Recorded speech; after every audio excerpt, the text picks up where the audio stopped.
The Samsung Galaxy Note 10.1 2014 edition. This is pretty much the most powerful Android tablet you can buy right now. Costs about 50,000 rupees, so that's a slight hurdle you'll have to overcome if you wish to pay for the performance that it offers, in terms of which this is pretty much unparalleled in terms of any competition catching up with it. Now, but what I mean by that is fairly simple. This has got an Exynos octa-core processor, quad-core at 1.9 GHz, quad-core at 1.3 GHz, paired with 2 gigs of RAM, and that basically ensures that the performance is blazing fast. Now, you may say that there will be only an incremental upgrade in terms of performance beyond a level with the extra hardware and the capability. But when you're multitasking, that's where the real difference comes in.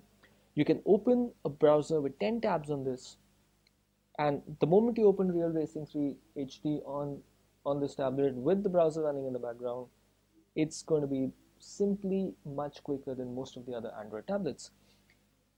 In terms of the overall usability and the smoothness, it's been slightly improved because Samsung has updated the TouchWiz on this version. As you can see, there's a slightly different range of widgets, and the UI is very slightly tweaked.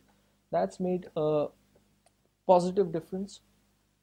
One thing that still needs to kind of be worked on is this that I'm mentioning about. I've turned off the display. The tablet is in standby sleep mode right now. I press the power key. The lights come on here and the display takes that little extra time to come on. But once it does, it's smooth sailing from there on in. This is maybe something that can be fixed with a firmware upgrade, and we hope it is at some point of time. The battery life on this tablet is extremely good, considering the fact that we've got so much power on tap. It's still not as good as, let's say, an iPad Air, but it's among the best as far as Android tablets are concerned. We'll just give an example.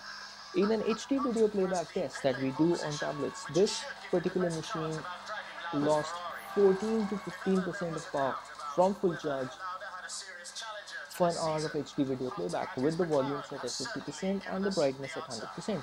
The Apple iPad Air in the same test lost only 5% power. But with the brightness turned down, this is currently auto brightness at 50%, and it's fairly usable at this brightness level. So if you have the brightness turned down, you're not using audio all the time from the tablet, this tablet will last you about 8 to 9 hours of continuous usage, which is basically good enough to get you through a day at work. In terms of the other positive aspects, the display, it's beyond full HD, so you're future-proof in that regard.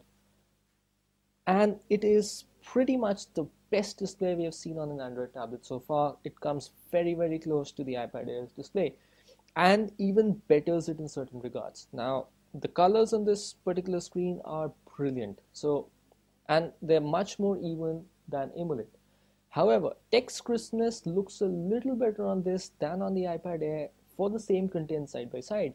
For that, we used quite a few apps, the Kindle app, Flipboard app, and the text looks a little better on this one.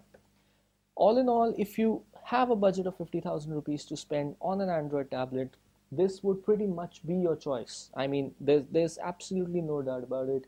It's future-proof, and the Samsung Galaxy Note 10.1 2014 edition will be worth every penny, though it costs a lot of money.